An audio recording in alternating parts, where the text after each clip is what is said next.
90% of all brain development occurs by the time the child is 5 years old. Hey, Chaves County, I'm Tamara Schubert, your Family Consumer Science Educator for NMSU and Chaves County Cooperative Extension. Welcome to this month's series on child development and ages and stages. So every month we have something new, and this month, each week, we will have some different activities for some different age groups that you can do at home at low or no cost.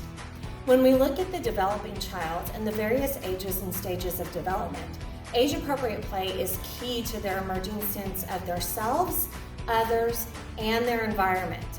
Infant toddlers, preschoolers, and even school-age children all grow and develop at their own time and at their own rate, and all of them have tremendous potential and opportunities.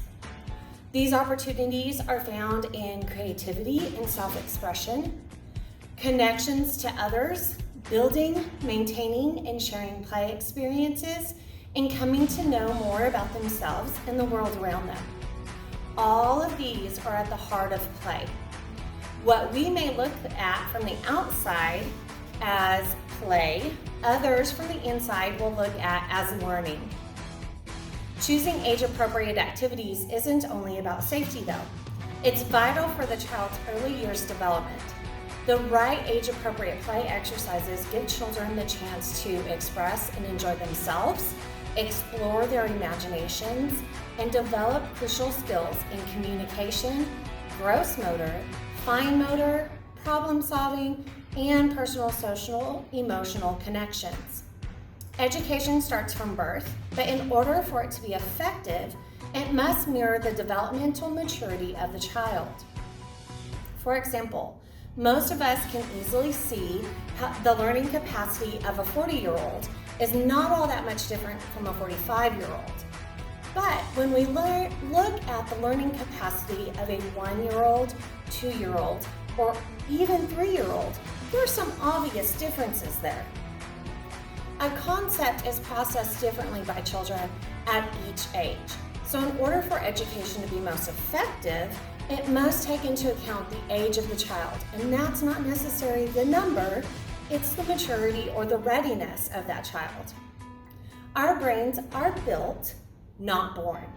So brain architecture is dependent on age-appropriate experiences, stimulating environments, and our genetic framework. Just as a house is constructed from the ground up, so is brain development.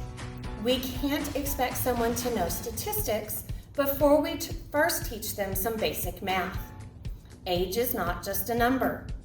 Age-appropriate learning is all about adapting to a child's level of understanding, identifying the readiness of a child to learn, and then following the best suited methods of teaching. Parents and educators need to consider the mental, emotional, and social maturity of a child rather than choosing an educational path linked only to their age and a number. Each week this month we'll divide into a new group and some basic expectations in simple at home or in classroom activities that you can do and get your little ones off to a great start. Today we're going to start at the beginning. So we're going to be talking our little ones between birth and 18 months old. So some basic ages and stages as far as physical development. What should our kids be able to do at this point? And most of us know our kids can rave bye-bye. They call a mom or a parent by mama or dada or a special name, depending on what they're called in at the house. It's that repetition of that sound they begin to pick up on. They understand no. They don't always obey it, but they do understand. They stop, they pause, and then move forward. So it's important for us as parents and caregivers, when we ask them no or to stop, to follow that up with no and what they're not supposed to be doing, so that they understand truly what they're supposed to be doing and what our expectations are. At the time that they're 1, they can put items into containers, such as a block into a cup. And if you have been around 1-year-olds, you know this is great fun for them. Putting things in boxes, taking them out, doing it all over again. They look for things when you hide them. They still know the toy exists when you stick it under the blanket. They're gonna go find it. They love hide and seek. Even if it's your hand going behind your back, they're gonna look to see where it went. They can pull up to a stand, they walk holding on to furniture, they can drink with a cup without a lid with some assistance. So it's up to us as parents and caregivers to give them those opportunities. Yes, that glass of milk is gonna get spilled or that cup of water is gonna get knocked over, but that's also how they learn. They can hold things between their thumb and their pointer finger, so small bits of food. At the age of 18 months, they should move away from you, feeling comfortable to go explore, but they will turn back to make sure that you're still there and they're still safe. They can point to something that is interesting. They can look at the few pages of a book with you. They'll help you even dress themselves, pushing their arms through the sleeves, holding their legs up so you can help with their shoes. They can follow one-step directions. So if we're asking them to do something, it's important to only give them one step at a time. Give me the book. Now at this stage, you don't have to point to the book. They understand without a gesture that they want that book. They can play with toys in a simple way. So push toys. They can push those cars. They can drive them around. They can walk without holding on to anyone at this stage. And they can climb on and off of couches and furnitures without any help. So today we have some basic activities that you can do with your kids at home with little or no cost. And one of my favorite things when I was teaching school was sensory bottles. They're inexpensive and they last a long time, but they're also great as your kids even grow older. For those sensory moments, they need a little calm down time, they need a little quiet time. Sensory bottles come in handy at all ages here as we speak early childhood development. So we're gonna do two different ones today, and all we have today is some recycled plastic bottles. They are rinsed out and they are completely dry, so our contents don't get wet. The first one we're gonna do is just a basic sensory bottle. I love to do these in class, and I love to do them by colors. So that way the kids learn as they go green, orange, or red, they start to learn their colors. You can sing songs about them. Even at the age of little ones, they begin to understand that, and the more we talk to them about what we're doing, the better they understand and the better their language development becomes. So we're gonna do a green bottle today, and we're gonna start with some pipe cleaners. And there's no set direction as to what has to go into your sensory bottles. I grab things around the office because, again, I love to recycle things, and I love it when things don't cost a lot because it saves on our budget, right? And with the gas prices now, that always comes in handy. So your pipe cleaners you can do anything with. I like to spiral mine because it makes them smaller, so when you shake the bottle, it's a lot more fun. So like I said, I had some recycled bottles at home. One of my favorite bottles to use when I was teaching school is the Voss bottles because they've got a bigger mouth so you can get bigger items into them.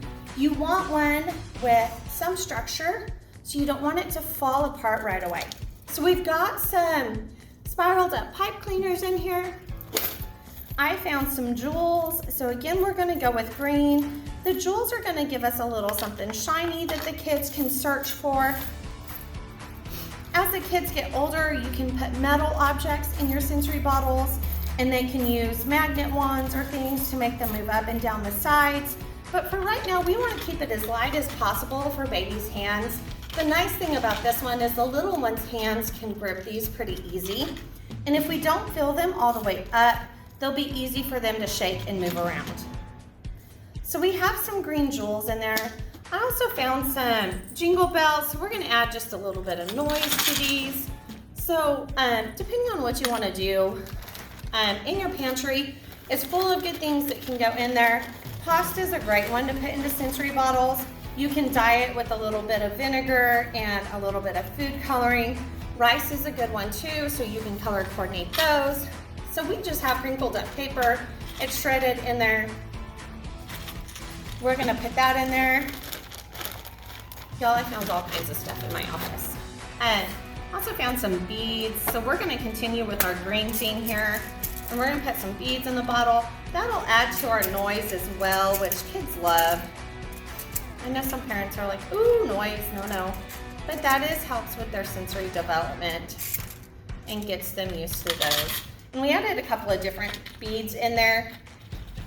And you can put them as full as you want to, but it's fun. It makes noise, as you can tell. It's light enough for the babies to move around. They'll shake, they'll rattle. And it's fun to look at when you look at all the sparkly gems and stuff like that. But like I said, feathers, if you've got craft feathers around the house, feathers go great in these. I've got some tissue paper, shredded up cube tissue paper, makes for soft landing for those beads and stuff. But it makes a great sensory ball. So one of the things that we do want to do for choking in little hands, we do want to make sure that we secure the lids on. So a thing of hot glue around the rib and then your lid directly on top will keep that lid from coming off. And then you don't have to worry about any objects getting loose, the kids picking up anything that they can choke on. So that's a great thing to do around the house. You can build obstacle courses with your pillows, shoe boxes, cardboard boxes, anything that you've got around the house, something that they can climb through or over or around, great. Sheets over chairs, making little tunnels they can go through. Those things will help with their physical development as well. So noisemakers, sensory shakers are great. We have one more sensory bottle that was a favorite in our classroom. And this one gets a little bit heavier. So you definitely want to make sure that your kiddos have a little bit of grip when you give these to them. And we're simple things around the house again. So we're going to use a little bit of vegetable oil. You can also use baby oil.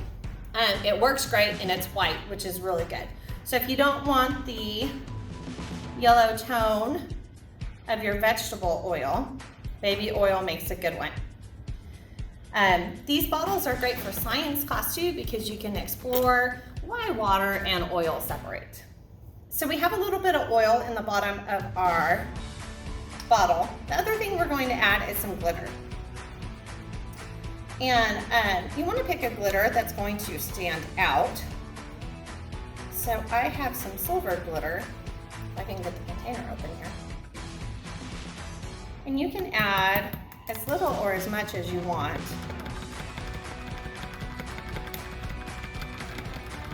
So we're going to add this glitter in here, and we're going to put our lid on and give it a little bit of shake so that the glitter gets in with the oil.